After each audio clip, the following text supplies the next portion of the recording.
मैं संगीता झा सादर प्रणाम करती हूँ समस्त मिथिलावासी को और सभी गुरु भाई बहन को, और भोलेनाथ के चरणों में मेरा प्रणाम स्वीकार हो। आज मैं सुंदर सा भजन एक लेकर के आई हूँ, शिव चर्चा। आशा करती हूँ कि आप लोग को अच्छा लगेगा, तो आप लोग कमेंट में ज़रूर बताइएगा। तो सुनिए आप लोग ये शिव चर्चा का गीत। लाल पियर सरिया के लागल बाबा जरिया से लागल बाबा जरिया ए गुरुजी।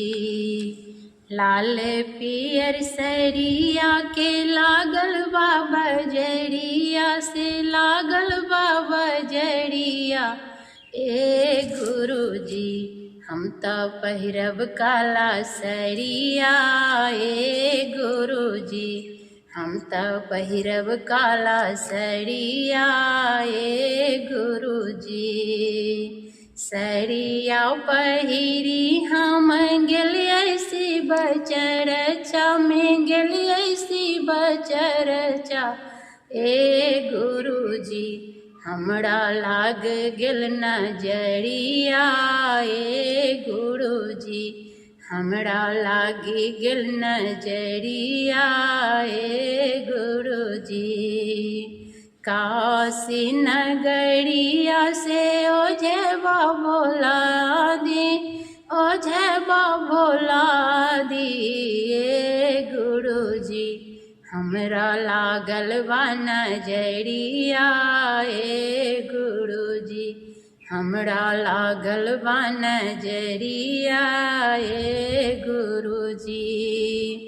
हम ही तो छियै शिष्या तीनों लोक के मालिक, तीनों लोक के मालिक ए शिष्या।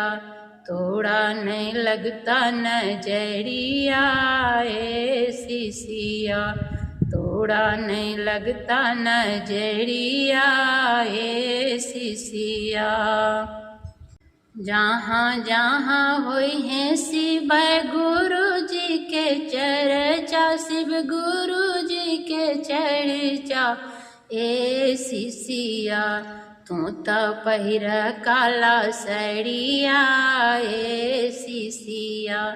तू तो पहिर काला सरिया ए शिष्या। संगीता सिंगर से भजन गवबिहा, भजन गवबिहा ए शिष्या। तोहरा दया बरसाए बे शिष्या।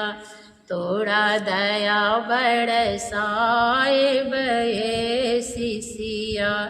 तूहू पहिर काला सरिया ए शिष्या।